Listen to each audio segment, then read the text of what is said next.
Hello বন্ধুরা, যে কেউ করতে পারো এরকম কালো ছবিকে পরিষ্কার করতে। একদম ফুল এইচডি কোয়ালিটি হবে। তার জন্য প্রথমে আমি দেখো এই ছবিটিকে নিয়ে নিলাম। তারপরে তোমার এখানে দেখো স্কিন টোন বলে একটা অপশন আছে, এই যেখানে স্কিন টোন, এখানে ক্লিক করলাম। এবার উপরের দিকে দেখো 2 নম্বরে মিল্কি, এখানে ক্লিক করতে হবে একটা। দিয়ে নিচে কোল্ড ওয়ার্ম, এখানে দেখো এদিক ওদিক করে নিজের কালারটাকে অ্যাডজাস্ট করে নিতে হবে। ঠিক আছে, দেখে নাও আমি করছি। তোমরা তোমার মতো একটু অ্যাডজাস্ট করে নিবে। দেখে নাও কিভাবে করছি। আরও সব অনেক কিছু দেখার আছে, একটু দেখতে থাকো ভিডিওটি। আজকে এই ভিডিওটি দেখলে তোমাকে আর অন্য কিছু করতে হবে না, একদম 100%। দেখো একটু ভিডিওটি। দেখো এরকমভাবে হয়ে গেল। এটা রেখে দিলাম, এবার আমি ওকে করে নেব।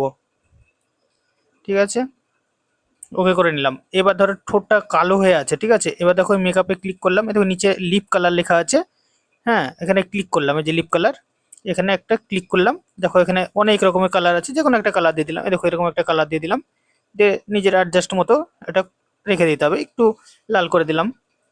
ঠিক আছে, এই দেখো হয়ে গেল। এই দেখো এখানে ব্রাইটনেসে এসে তোমার একটু ছবিটা একটু উজ্জ্বল করে দিলাম। দিয়ে এ দেখো ওকে করে দিলাম। দেখো এবার দেখো এই ছবিটা দেখো এবার ফুল এইচডি, কোথাও ফাটবে না, কিচ্ছু হবে না। ঠিক আছে, ওই দেখো নিচে এদিকে তোমার কেটে দিতে হবে তোমাকে। তার জন্য তোমাকে অ্যাড দেখতে হবে, ঠিক আছে। আর উপরে সেভ বাটন আছে, সেভ করে নিতে পারো। তো ছবিটি দেখো আগে কেমন ছিল, আর এ দেখো পরে কেমন হয়েছে। বিফোর আগে, দেখো আফটার পরে। ঠিক আছে, দেখো ছবিটি ফুল এইচডি আছে।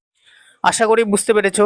এ দেখো ফিক্স প্লাস বলে লেখা আছে, এই অ্যাপসটি থেকে করেছি। তো উপরে দেখো 2 নম্বরে মেকআপ লেখা আছে, ওখান থেকে তোমরা করতে পারবে। ঠিক আছে, ভিডিওটি ভালো লাগলে অবশ্যই লাইক কমেন্ট ও শেয়ার করে দিও।